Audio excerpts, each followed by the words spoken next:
to focus on yourselves a bit? Yeah, you kind of want to go into them always if you're on a winning note, but I think it's good either way.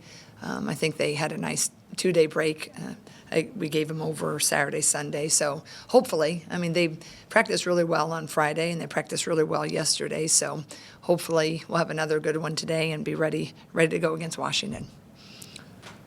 How much, at this point, the tournament's kind of starting to come into view a little bit, and, Ava talked after the Minnesota game about the importance of having tournament games here.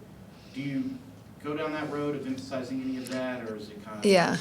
Well, early, that's the people who've been around, you kind of just know that. We're younger than we're older, so you kind of mention it, but then you kind of see how the year's playing out. And now, certainly, it's within reach, right? It's always so fun when you get a host. You can't make that the sole focus in the sense of like you can get tighter when you're shooting for that. But I think if handled right, it can be another fun motivator because we're right there on that cusp, and we have been. So we've visited with it, visited about it, but I'm just trying to keep them where we have been pretty good this most of this season. Up until about 3 games ago, handling as we've climbed again. I think Jeff asked me a while ago, have you overachieved? I don't know, how you really define that because you're just trying to always chase greatness. But I think that this particular team, as we kind of got into that upward swing, then you can kind of add the different possibilities. But with that, there's a lot of distractions. And I thought we did a pretty good job staying in that lane. And now I just got to make sure we're keeping in that lane because now it's different distractions. It's amazing they can change overnight, from like, oh, gosh, all the wins, and you lose a couple. And then it's like, oh, gosh, what's happening, right? And so any team will tell you that usually within a season, a little swing's going to happen like that. So long-winded, yes, we've discussed it as a great possibility if we can keep, get back to, I think the majority of who we are. But I think what we're seeing, we just gotta, we have some moments we just haven't been as consistent, maybe a little younger than we're older. But if we can, stack a few more, good days and a couple wins, I think we can get back to that. We'll start with one. How much the message individually has been to say, emphasize, we've seen your best for long stretches this year, and you've shown what you can do when you're productive, and just kind of reminding what this team has done positively. Yeah, and I think that's been a kind of a big key of what we tried to do was just kind of remind them, and I think the coaches in this league and probably the players, we know it more than anybody, this is just a really competitive, fun, hard conference. And the ones who usually end up at the end of it, feeling pretty good about things are you weather those storms. And they're just a lot of really good players. And I'm telling you, everybody has them. I've watched good players. I've been, watching different people play different people. And, there's just good players from UCLA all the way to the middle to the bottom. And on any given night, boy, if you're a little flat, if you're not quite on, it can open itself up to a little, you can feel a little disappointed.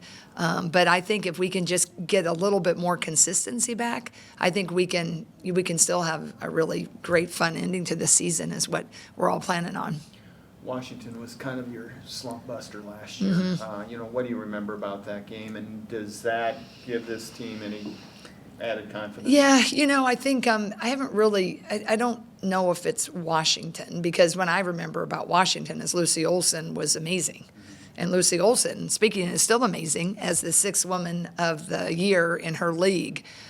So I don't know. There's a lot that's made about that, if a team beats someone that they lost in overtime to last year, it's like, oh, that's the motivation. I think you can remember that, right? But once that ball's tipped, all of that's gone. I bet you if you asked any kid about a motivational, reminder of what happened last season, they're not even thinking about that. It's all about what's happening in that game. So the fact that we happen to be playing Washington, that hasn't crossed my mind in the sense of like, oh, it's Washington. We did this last year. I'm pretty much wired forward thinking, and the people that were on the team last year are not on the team this year. And Washington remains as hard as they were last year to guard. They have tremendous three-point shooters. They run predominantly the Princeton offense.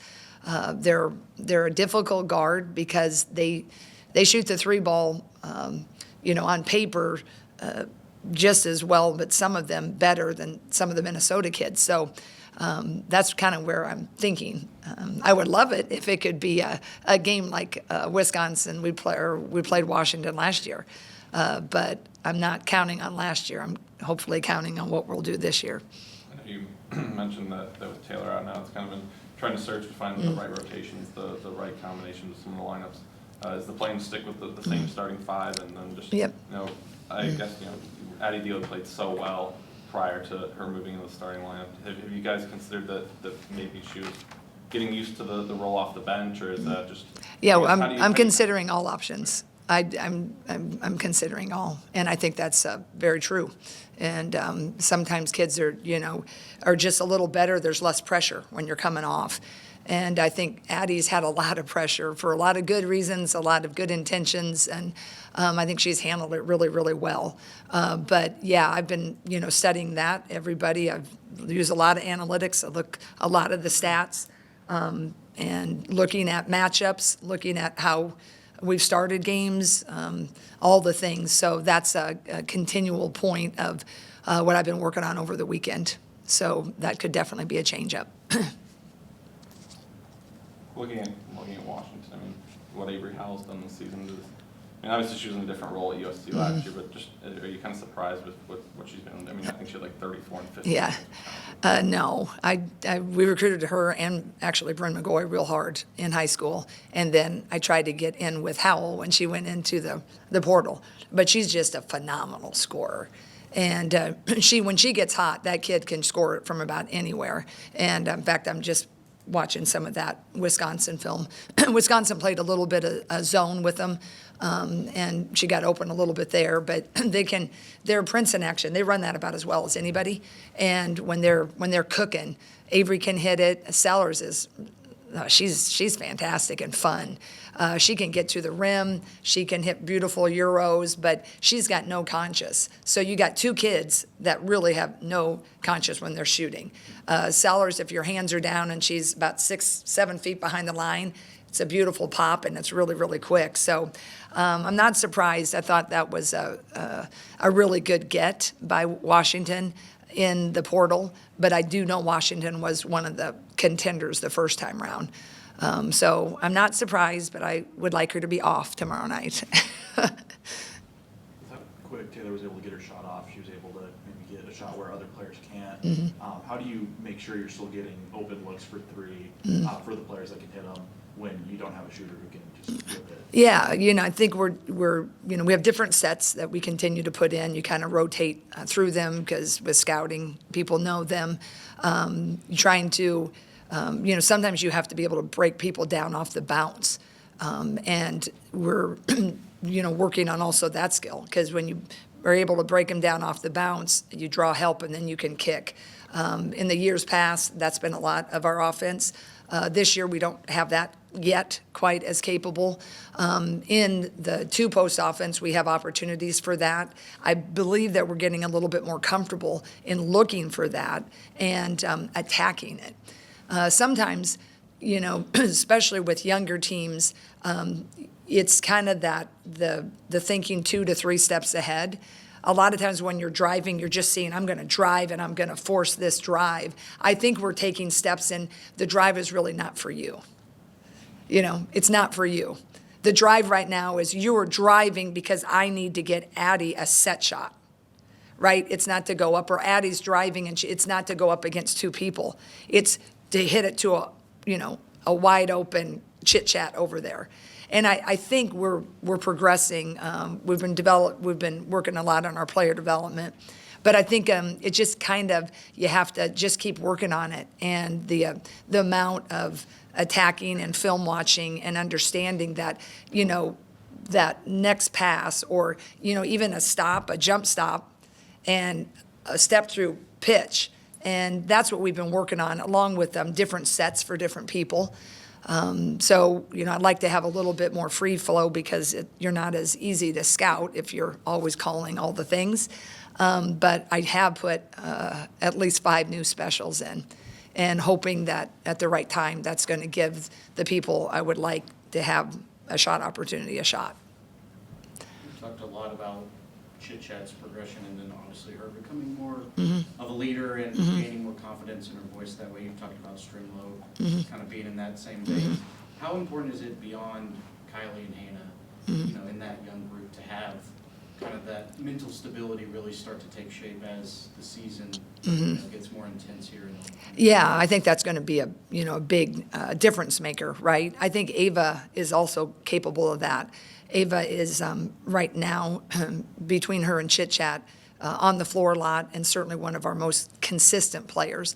Although I keep pushing the bar for her on that consistency, but I brought her in yesterday and just talked to her that she's now earned and I think garnered that ability to talk a little bit more, to have some expectations of the others, to use her voice when she needs the ball and wants the ball.